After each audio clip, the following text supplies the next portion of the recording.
For over 75 years, Drayton Manor has operated with great thrills and attractions, providing a lot of fun for all ages. Located in the heart of Tamworth, Staffordshire, the park has seen itself massively develop from its early days. From removing rides such as G-Force and Apocalypse, to bringing in new and exciting attractions like the Vikings area and Gold Rush, the park clearly is showing that it can spend in a dominating market. But for a park trying to claim itself to be the UK's best family theme park, is it comparable to the likes of Paulton's Park, which proved to be excelling and can see new development every year? What's going on, everybody? Welcome back to the Apollo. In this video we're going to be talking about Drayton Manor in 2026. We're going to be taking a focus on my thoughts on 2025 and Drayton Manor in general. We're going to be looking and discussing what's new for 2026, or at least what you can expect for the new year, and my thoughts regarding the future of Drayton Manor and what I'd like to see going forward for the park.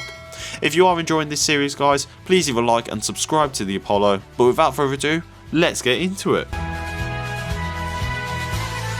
Contrary to me talking about Alton Towers a lot, Drayton Manor is actually my local theme park. Whereas Alton Towers takes me about an hour to get to, Drayton Manor is only a 10 to 15 minute drive away from me, having lived in Sutton Coldfield, which is very close to Tamworth, Staffordshire. I have a lot of thoughts about Drayton Manor. It's one of them parks that I've visited throughout the years. You know, I've been there on school trips with my friends, seen there, having fun times there, going around on Ben 10's Ultimate Mission 10 times in a row. To more recently coming back to the park with my partner for one of our first dates, which was one of the best days of my life. And see it coming back every now and again for the park, visiting the park over 4 times last year, from the start of the season towards the end, including a visit to their Christmas event. I have a lot of thoughts and feelings on Drayton Manor from a positive standpoint and a negative standpoint. But for the most part, I'm really happy with what Drayton Manor do. I think the offering that they provide is great value for money, but it could be done a whole lot better. Now, like I said, we visited Drayton Manor about 3 to 4 times last season, including the Christmas event. Overall, the park does offer a great selection of rides and attractions. However, I would have to sit here and say, and I've said it in videos before, the more you visit the park, and it's like with anyone, you start to notice the details, you start to notice the little things. It's a park for me that needs a little bit more, and I think it does need to offer something a little bit more freeing. Obviously, since it's under its new ownership of the Looping Group, it's starting to focus more towards a family theme park. It saw a lot of Shockwave and the area surrounding it transformed into Adventure Cove, which would see Wave Swinger come in, it would see the Play Park come in, it would see the Rapids get a bit of a refresh and retheme, but then it would also see Shockwave, the UK's only stand-up roller coaster, be transformed into the Wave, which was a sit-down roller coaster, which meant from a height limit perspective it allowed more people to go on it, but it also took away that unique element to it. However, it gave it this nice surfboard outlook, and whilst on the outside it looks great, the inside of the queue line looks a bit messy. It still looks a bit bare, and it's clearly one of those that needs a little bit of refreshing up inside. It also saw in 2024 the introduction of Gold Rush, located on the site formerly of Apocalypse and Pandemonium. This ride would be a multi-launch roller coaster. It would see a lot of different elements in the sense that there were 2 cycles, so you wouldn't experience the same ride every time. Now, obviously, coming into this season, this was one of the main highlights for me. I hadn't been obviously since 2023, so this was even prior to Gold Rush's development. It was just after Apocalypse had been closed, but still see the area get development. It's very disappointing for a ride like that to not have that second cycle. We went multiple times. We'd even gone with the belief that it was going to be opening. Bear in mind, it's meant to change after about 2 o'clock in the afternoon, and it never changes, and it's very disappointing to see. It runs on 1 train, which I think is also a little bit shambolic for a ride of that type. It can definitely run on 2. It's like with the Wave. I know there's a lot of discussions about it, and whilst it would be nice to see it run on 2 trains, in the grand scheme of things with the length of the actual coaster itself, I don't think it's that much of a problem. Sure, it would help decrease that queue times, but for the most part, it does okay. I just think it's the operations-wise that's a little bit slow there. It would also see in 2022 the introduction of the Vikings area, which I think is a really strong point at the park, and probably actually one of my favourite aspects of Drayton Manor. I love Loki. I think it's a superb flat ride. The UK's first, what is it? It's like an Intamin. Hebrazer, right? So it's something like, it's the UK's first type of it, and it's a really great attraction. Obviously, we've got Vor Zamperla Disco Ride, which is a really superbly well themed experience there. Jorgmunder, which is a retheme of the Buffalo roller coaster, and then there's the little horsey ride as well to the side. It's a really nicely themed area and really quietly well maintained, especially towards the nighttime aspects of the events what they do at the park. It's really great to see there how much care that goes into the park there. But then you've also got to look at other aspects of it. Pirates Adventure still sits there at the park. You know, it's unclear what the current state of it is inside or whatever's going to be happening on that site. But I remember going on that ride. I remember seeing a knockoff Pirates of the Caribbean experience, but something that could also be a lot of potential if done correctly and themed right. We sit here nearly 11 years later now, and it's still never been opened. The doors are never seen the light of day, and who knows what's ever going to happen at site. There's always been the rumours and speculation that it could come back in some way or another, but I feel like it's always been a missed opportunity there. Now, obviously, Thomasland really does see the park through a lot of its success, and that's fair enough. It's a well-themed area, and obviously Thomas the Tank Engine's IP is a very popular point for it. A lot of the parks do it. Alton Towers CBeebies Land. Obviously, Chesterton's now getting its Paw Patrol area. Paulton's Park with Peppa Pig World. Nickelodeon Streak and Nickelodeon Land at Blackpool Pleasure Beach. You know, these are clearly marketable assets for theme parks. It's just overall though, you look around the park, and yes, there's some great offerings, but operations wise, everybody knows it's absolutely shocking at times at that park. It really needs to be seriously improved. And then just general ride offerings. It's like I said, I'd love to see something new come to the park. Obviously, we'll get onto that later on in the video, what I'd like to see going forward for the park. But for the most part, it does do things a lot solid. We also did experience the Christmas event, which was okay. I didn't like the staggered opening times. It saw the likes of the Wave open from 12 to 4. And bear in mind, it already runs on one train operation. If it has any issues or slow operations that day, you know, you're a little bit buggered. Gold Rush still hadn't been fixed at that point, so it was still only running on the one cycle. And then the only real rides that were open later in the evening would be the Vikings area. Maelstrom was meant to stay open towards the end of the event, however it kept closing, opening, closing. There's no communication, and that's also something that I think needs to be improved with Drayton Manor. Communication, discussing when your rides are open, when they're closed, whatever issues they have, because it does come across a little bit lackadaisical from the staff. But in the grand scheme of things, it's a decent park, but it does need a lot of upside to bring it to being the UK's best family theme park. In this point in the video, I normally talk about what to expect for 2026, what's new, what's going to be bringing the park back to life. Unfortunately for Drayton Manor, there is nothing new confirmed for this year. The closest thing I've got to something new would be some new events being tried out. As of recording, they've just finished their half-term event, their K-pop takeover event, which is okay. It offered a brief selection of rides. I think it was offered Drayton, Thomasland, the zoo, and some of the more flatter rides around that area of the park, which is okay.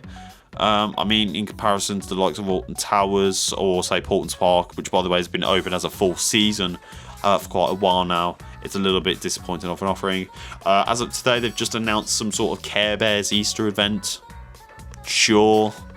The only thing that's really been noted on the website that I'm looking at right now is a new 4D cinema show going into the park. Now, obviously, the 4D cinema park has held the likes of Looney Tunes, Scooby-Doo, and now obviously something brand new is coming in.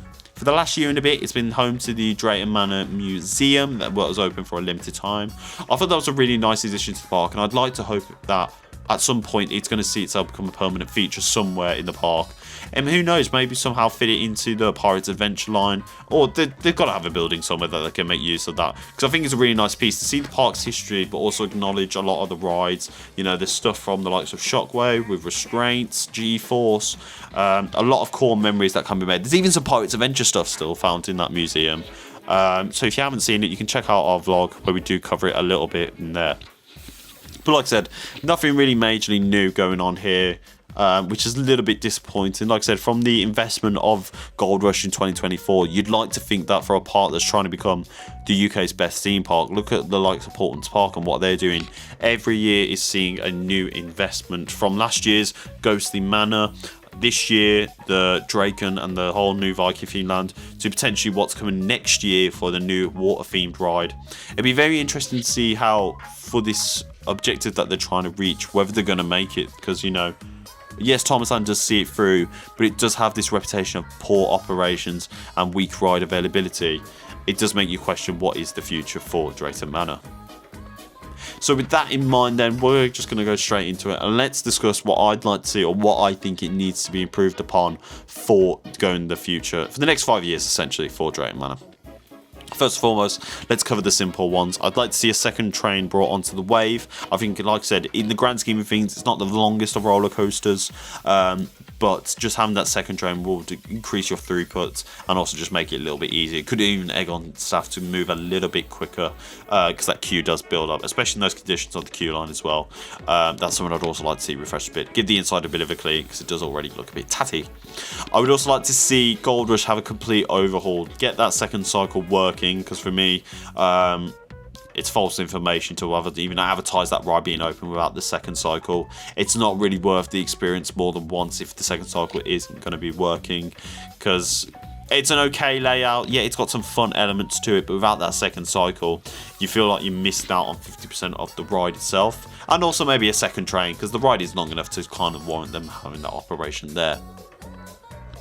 In terms of what I think needs to be done going ahead, I think it's a very simple one. Get Pirates Adventure or something within the Pirates Adventure building working. Whether it is a themed boat ride to the Pirates, bear in mind the area surrounding it with the Jolly Buccaneer and Pirates Ahoy Dodgems, there's still potential for a pirate themed area, or even just something brand new and revamp that whole area.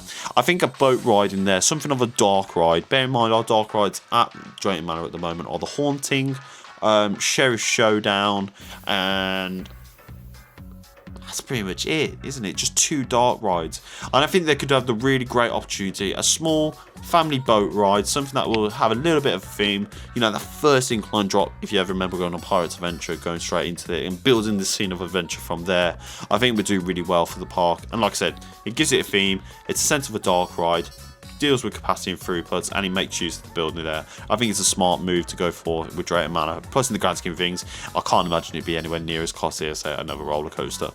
If we're going to be real optimistic, though, I would like to see a new roller coaster. Now, I've said this a scrillion times, but I just think a small GCI wooden roller coaster somewhere in that park, maybe sitting behind the Vikings area, or even towards where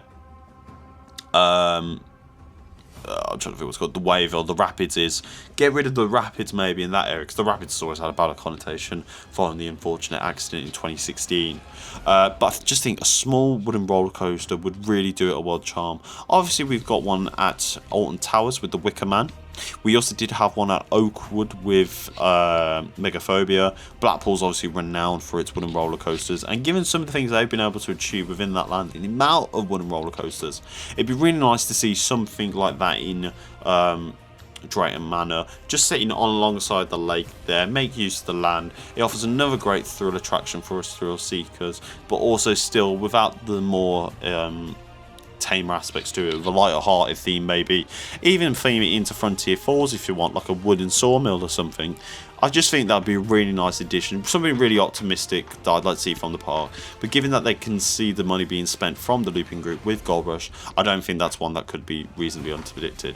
But in the grand scheme of things, or keeping it really simple, let's improve operations, let's improve throughput, and let's see something happen with Pirates Adventure. Who knows what the future lies for Drayton Manor, whether there will be some new roller coaster or attraction additions within the next 5 years. It definitely will need to be something that, if they want to keep up with the likes of Paulton's Park, that they will need to invest. And I do believe with my full heart and general positivity for the park that we will see something big and thrilling come to the park in a very short time.